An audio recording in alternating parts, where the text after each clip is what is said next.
This current week the Scottish Parliament is in recess, and in fact that continues next week as well. But it's certainly a busy recess for many of us, and we had the SNP Conference started on Sunday, going on to Monday and Tuesday.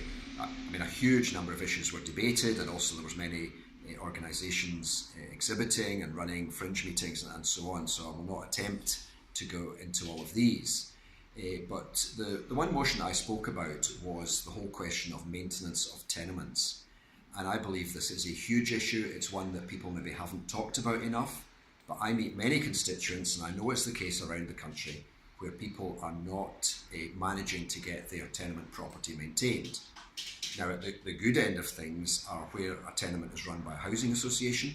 They generally are extremely good at putting money aside, and then when the gutters need replaced or the close lighting needs fixed or anything, there is a pot of money waiting to do that. And so definitely at the top end of things are the closest the tenements run by housing associations. Where it gets more complicated is an area like my own, where we're owner-occupiers. We've got a factor, people don't want to pay the factor, and then we start having problems about how to get the roof fixed and so on. And in fact, one of the members of my staff lives in a tenement, very nice area in the West End, but really problems in getting major repairs done, and have ended up in fact in court fighting amongst themselves, amongst the residents there.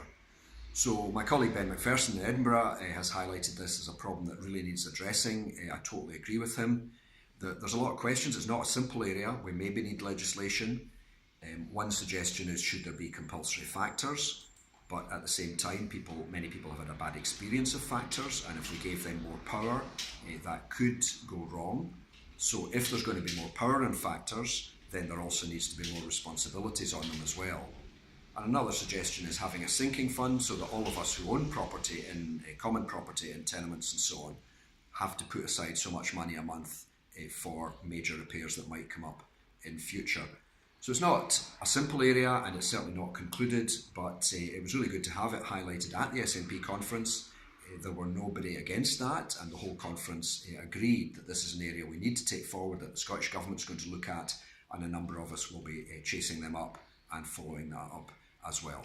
So many other things in conference. We agreed that 16-year-olds should not really be joining the army or the armed forces, rather that should be until about 18, and many other worthwhile things. But the fact that we might be making progress on tenement repairs is really encouraging.